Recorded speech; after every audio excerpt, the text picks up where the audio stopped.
The manner in which my story of sexual abuse was dealt with is unacceptable.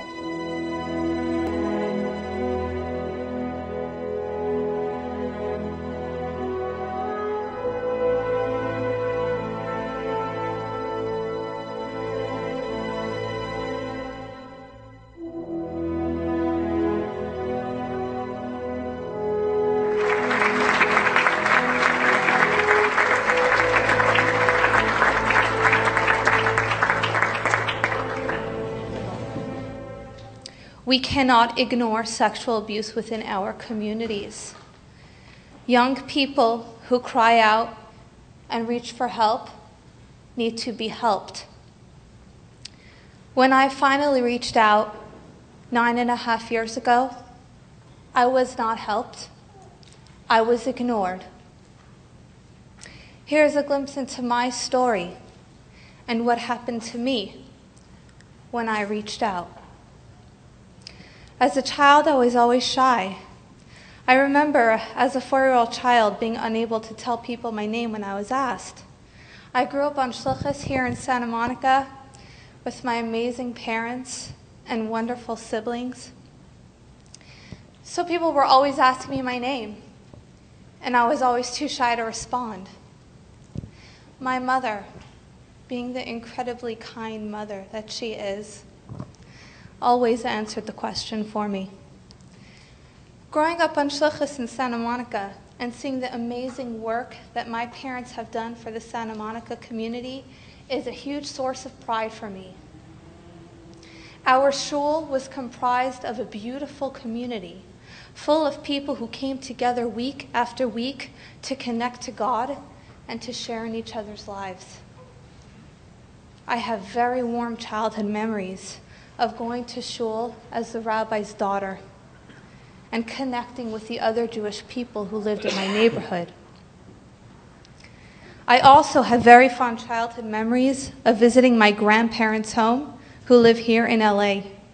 Babi's May She Live and Be Well and Zadie's Alva Shalom house was its own kind of Chabad house.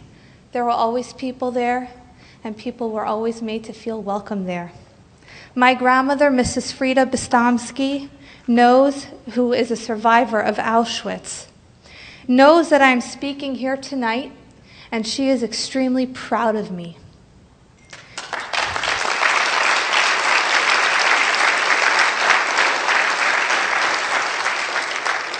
She is proud of me because she knows I have come here to speak the truth. And as a survivor of the Holocaust, she knows how important the truth is. I didn't know this until about 2 weeks ago, but my mother just told me that when I finally told my parents 9.5 years ago that I was sexually abused by a rabbi in our Chabad house, the only person my mother confided in that it was me who was abused was my grandmother. In her words, in my mother's words, when you told us what you've been through, Sima, our world was trembling. It was falling apart. I went to Bubby because she is so strong, and I needed to get that strength from her. And I believe I have some of that strength right here in my genes, because I don't think I would be standing here right now if I didn't have that strength from my Bubby.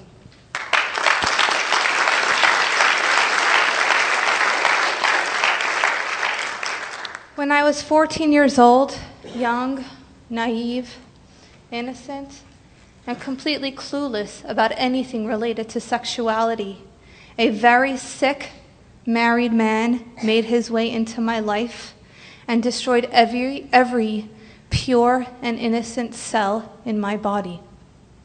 He destroyed it by intimidation, coercion, secrecy, and threats. He was the son of another shliach from the same city as me, who ended up working in my parents' Chabad house because my parents are such incredibly kind people.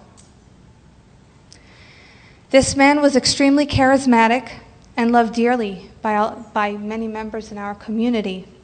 He and his wife were heavily involved in our shul and its functions. And he was also the life of the party. He brought in a lot of donations. There was always a reason why, my abuser would explain to my parents and me, I was needed to accompany him on the various errands that he would run for the shul. He would convince me I needed to go with him to Party City to pick up things for the shul's Purim party. I needed to go with him to the pet store to pick up pet feed for the pet animals that he had. He made me feel very special and singled out. Little did I or my parents know that these were his grooming techniques. He was paving a path for him to pave a very, very wide path of destruction.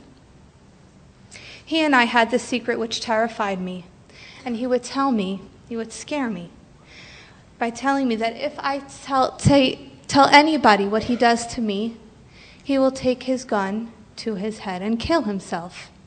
And I knew he had a gun.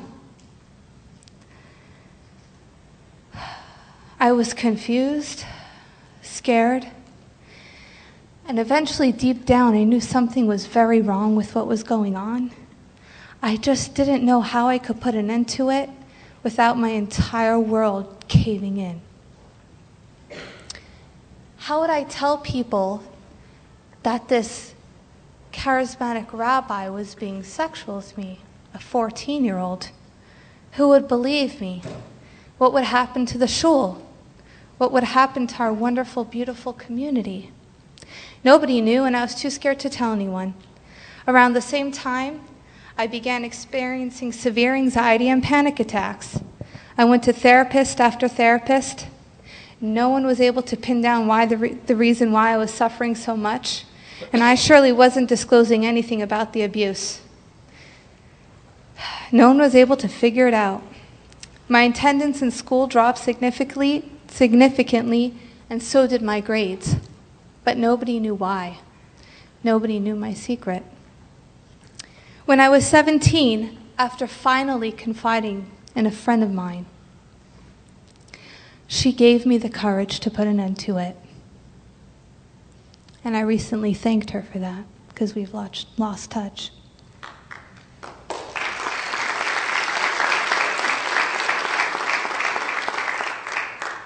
I cut off all contact with my abuser.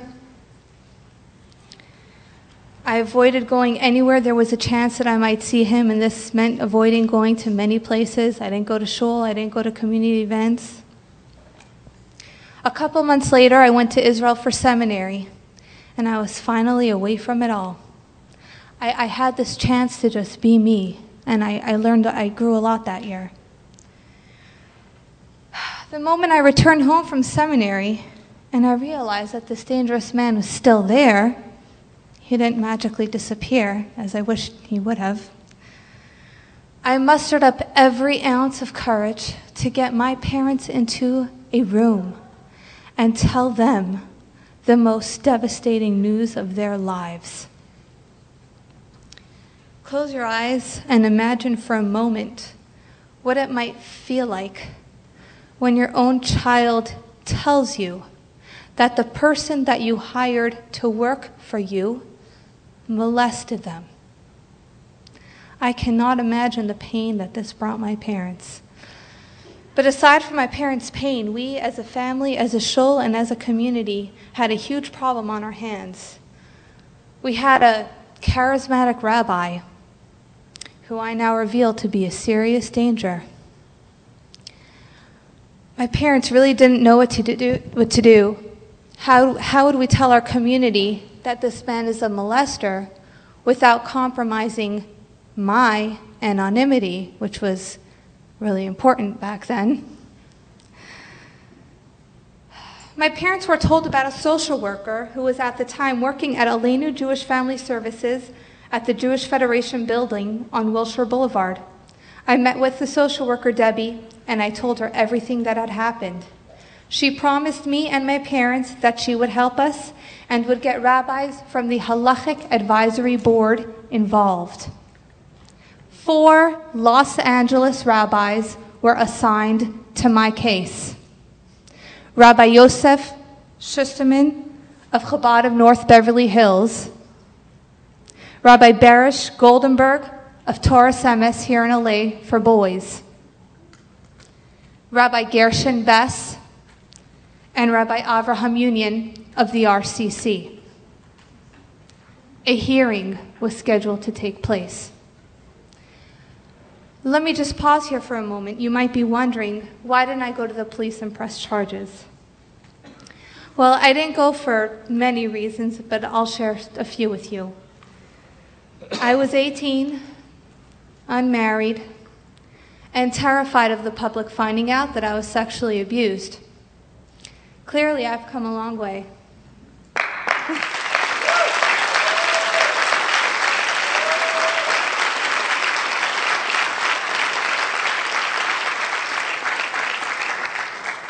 The idea of fighting a legal battle with a man that repulsed me was terrifying. And for some reason, I had this very strong, albeit very false, faith that these prestigious Los Angeles rabbis would certainly help me notify the public about the dangerous man. Right? Wrong. The hearing with the rabbis was very emotional for me. It was the first time I was openly talking about the sexual abuse that I had endured. The Aleinu social worker Debbie and I sat down with the rabbis. There was a mechitza between us and the rabbis. And I poured out all of my pain of the molestation that I had kept locked up for so long. I cried and cried. I told them everything, so many details. They asked me questions, and I answered them all without hesitation. Finally, one of the rabbis raises his voice and asks me, "What is the name of the man who did this to you?" And I was like, finally, this moment has arrived. I had just waited for this moment for so long. As I was opening up my mouth to say the name of the man who sexually abused me for 2 and a bit years, one of the other rabbis at the hearing, the only Chabad one there, interjects and says, I was like about to say his name, he interjects and says, "Let's hold off on saying the name of who it was for now." I was instantly infuriated. What? I thought. Did I just hear what I think I just heard? I turn to Debbie and I say, "I am saying the name." Debbie says she's going to say the name. And I say the name of my abuser. I honestly didn't know who was the one with more chutzpah that dark evening. Was it me for going against what an esteemed rabbi had requested? Or was it that rabbi who asked me to remain silent? I don't know from where I had the courage to disobey a rabbi and actually say the name of my abuser. I was in such a broken and vulnerable state, but I am so glad that I did not allow a rabbi to shun me into silence.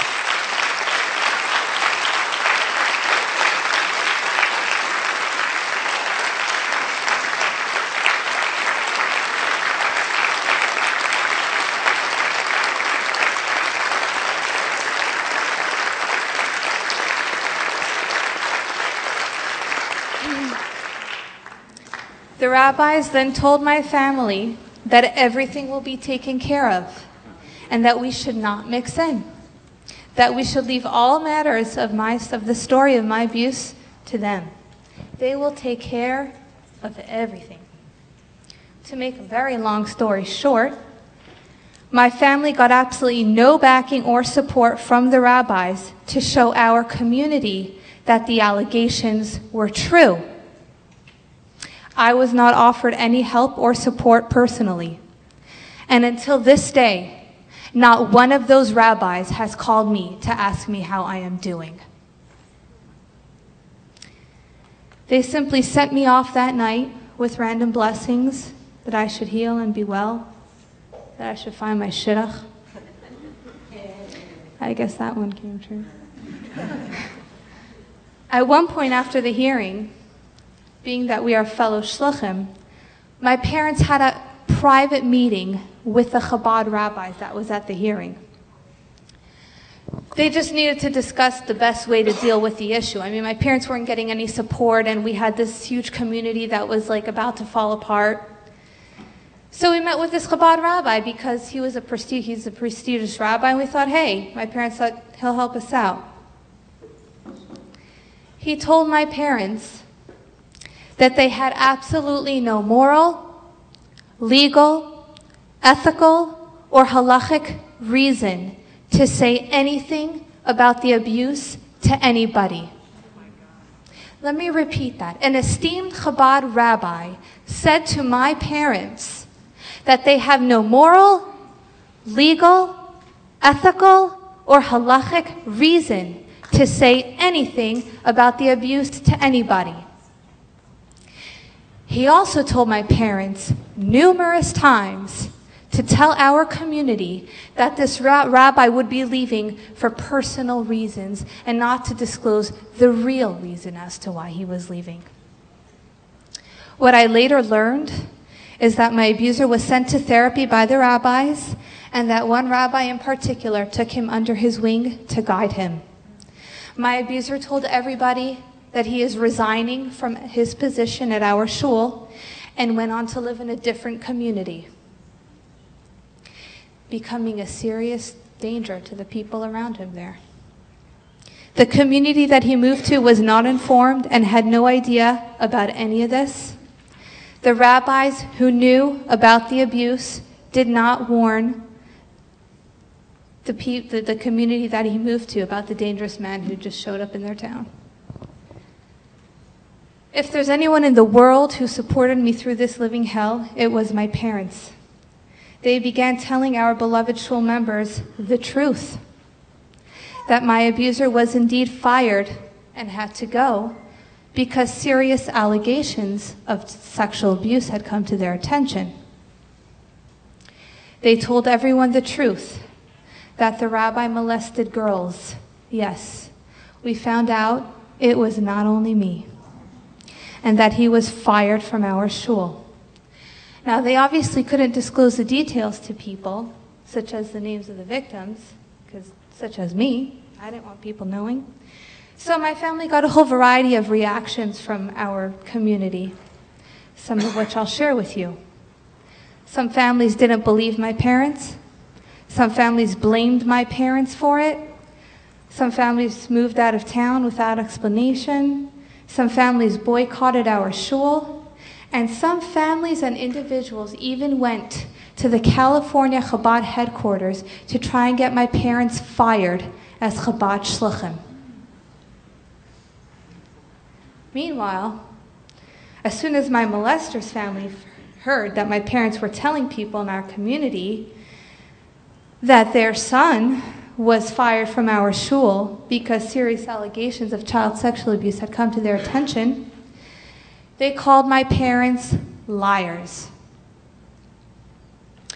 One of the other local shluchos who works together with my abuser's family in their Chabad house even called my mother and made it very clear to her that she is no longer welcome to bring women to the only women's mikveh in Santa Monica. Yeah, it's pretty painful stuff. It's kind of interesting that it was my parents who people were so upset with. My parents, the ones who were getting rid of and warning others about a sexual predator. My parents who were trying to protect the community from further harm. My parents who were speaking words of truth. What I do need to say here is that throughout all this turmoil, there were a number of families and individuals who remained steadfast in their support.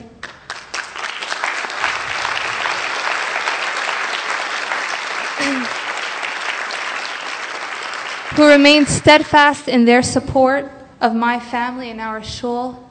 And to you, I say, thank you from the bottom of my heart.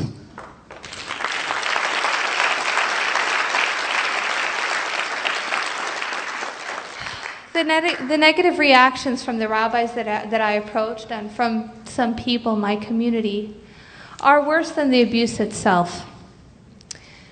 Because these friends, these wonderful people, when I think about my childhood, I envision these families that I shared it with. And when I came forward and they didn't know it was me, but I came forward with my story, they abandoned me.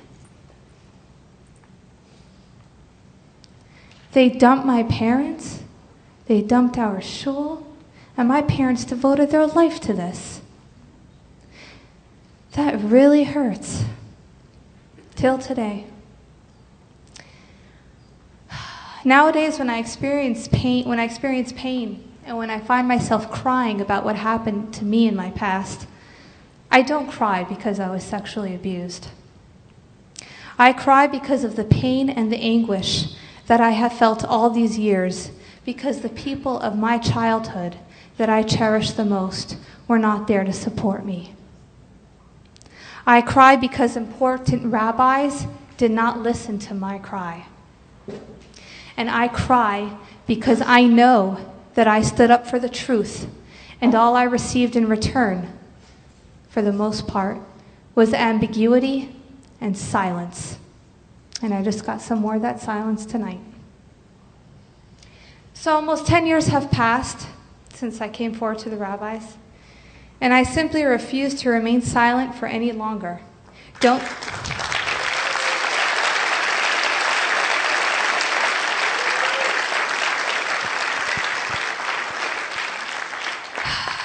think you're safe and immune to this epidemic. I know that you are not, and I will tell you why.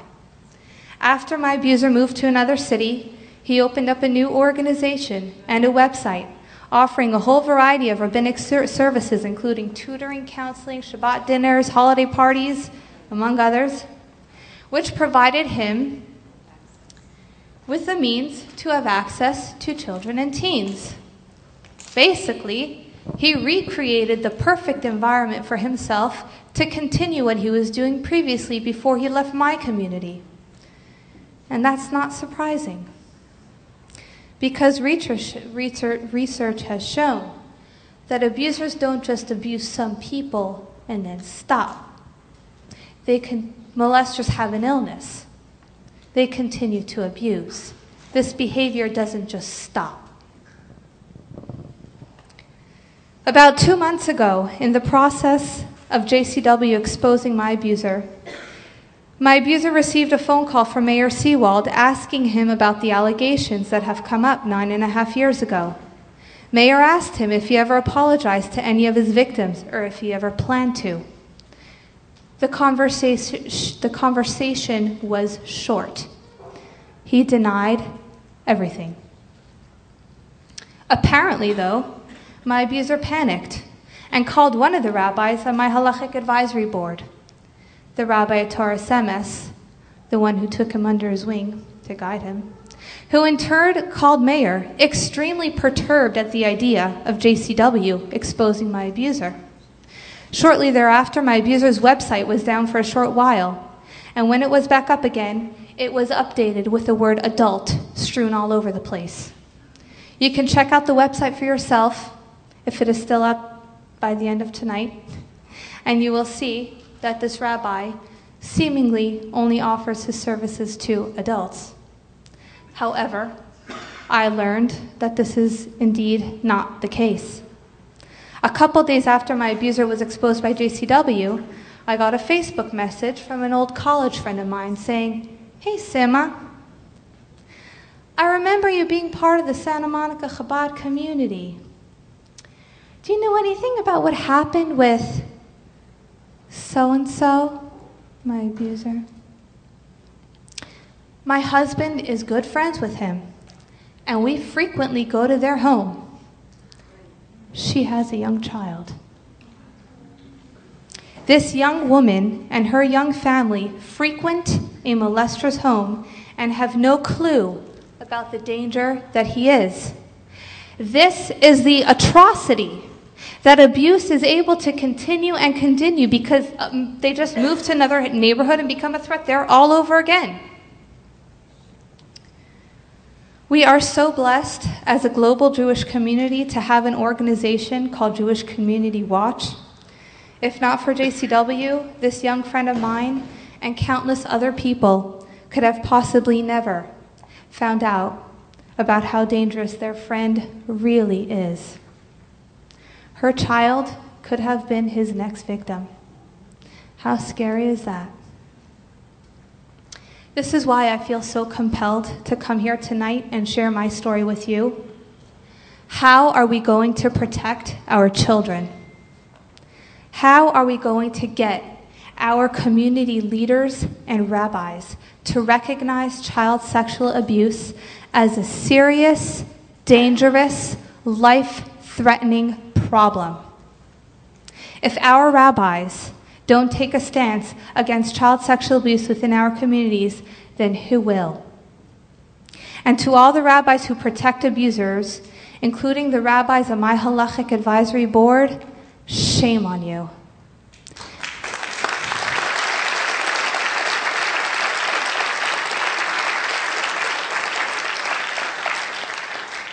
Shame on you for not speaking up. Shame on you for failing our communities. Shame on you for putting our children in grave danger. Shame on you for being complacent. It is not uncommon for survivors of sexual abuse to experience re-traumatization after stressful events in their lives. Some professionals may call this triggers or going through a triggering experience. Just recently, this past September, after a series of some pretty stressful events in my personal life, I went through a triggering experience in which I truly felt like I was at the bottom of a pit. But this time, it was the lowest bottom I've ever felt. At the bottom of that deep pit, I came to a realization.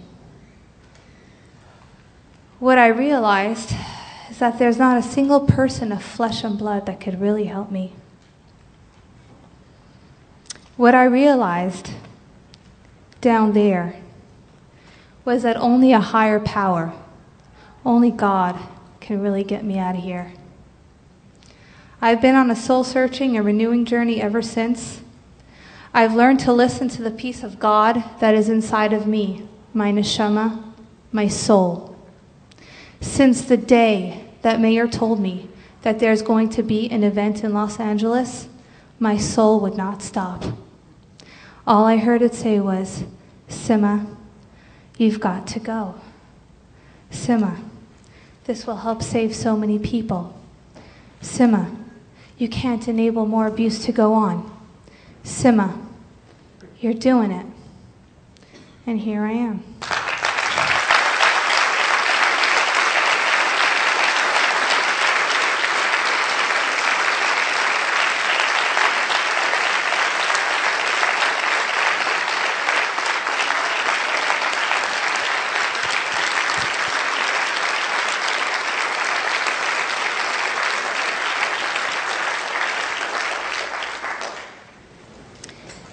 In speaking here tonight, at least I know I've done my part in protecting our children.